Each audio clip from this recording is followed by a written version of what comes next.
পৃথিবীতে এমন কোনো মানুষ নাই, সে ধনী হোক, গরিব হোক, খুব সুখী মানুষ হোক, আ সচ্ছল হোক, অসচ্ছল হোক, সে হ্যাঁ, কালো হোক, সাদা হোক, যেখানকারই হোক। সে বাংলাদেশের হোক আর বাইরের হোক।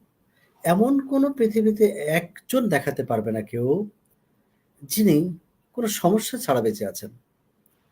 প্রত্যেকটা মানুষের জীবনেই কিছু সমস্যা আসে। প্রত্যেকটা মানুষই ওই সমস্যাগুলো মোকাবেলা করেই বেঁচে থাকে। মৃত্যু পর্যন্ত সমস্যা আসবে এবং সমস্যা মোকাবেলা করে বেঁচে থাকতে হবে। এজন্য অনেকে মনে করে যে আমি তো স্যার ক্যারিয়ার নিয়ে চিন্তা করছি। আমি তো কানাডা যেতে চাই, আমেরিকা যেতে চাই, ইউরোপে যেতে চাই। আমি তো ফ্রিল্যান্সিং করতে চাই। ইংলিশের একদম 0 থেকে শুরু করে করতে চাই। IELTS করতে চাই, একটা ভালো স্কোর করতে চাই। যেহেতু আমি দীর্ঘদিন এটা নিয়ে কাজ করছি এগুলো নিয়ে। তো অনেকের মধ্যে একটা চিন্তা থাকে, এই সবকিছু শুরু করব, ক্যারিয়ার নিয়ে, ইংলিশ নিয়ে বা বিদেশ যাওয়া নিয়ে চিন্তা করব। এটা পরে করব। সব সমস্যা যখন সমাধান হবে তখন। এখন তো সমস্যার মধ্যে জর্জরিত।